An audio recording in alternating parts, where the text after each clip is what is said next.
Hi there. I'm going to show you how to look at the daily check-in. It's a Google form. Uses some of the information from Zones of Regulation. It's a student check-in. I usually have the students fill this out in the morning when they come in, so I can kind of also use it as just a backup attendance record.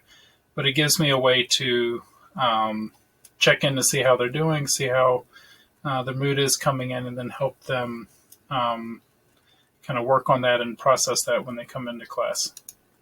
So if you click on this link in the website, it'll take you to where you can make a copy. I've already got my copy open.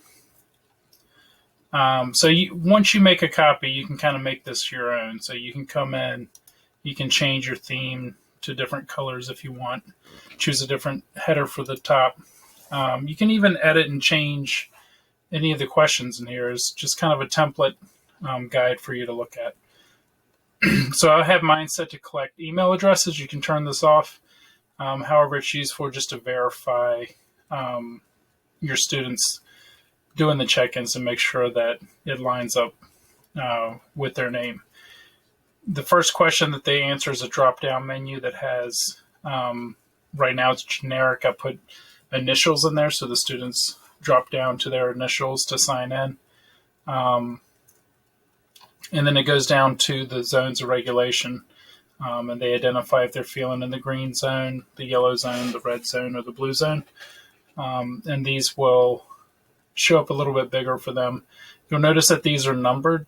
The numbers are important because they help give you data that's more understandable and easier to track.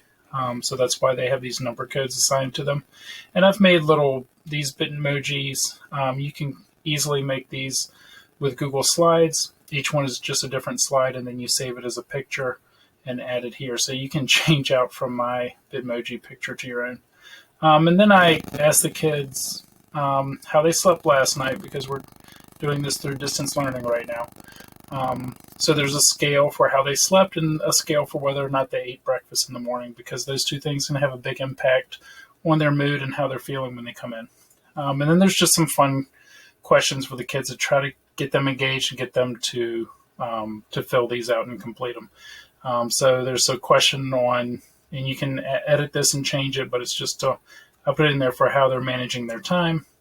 And then there's some questions or some fill in the blank where they can ask for help on assignments, just another place in addition to Google Classroom where they can ask for help, describe something that they learned, or to tell us something else. And this depends on your class and your students. Sometimes this will just be blank in all your data.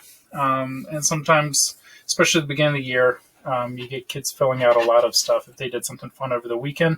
Sometimes I like to share this inside of the student check-in. And so you can also use this check-in multiple times a day. So you can have them go back and do this at the end of the day. You can use them as exit tickets at the end of each class. Or you can just do them, kind of periodically during the day if you like. Let me jump into show you what it looks like for them. So when the students open it in their view, they're going to see this, the email address. Once they put it in once, it should autofill for them. You can see the drop down is here for them. And then when they go to identify those zones, it's a lot easier for them to see in their view and understand.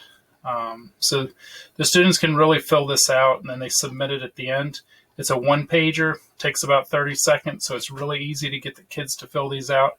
I get pretty consistent data from this check-in, and it just helps me kind of monitor the overall mood of the class and how they're feeling, so that we can address that if we need to during the day or in the first thing in the morning when class starts.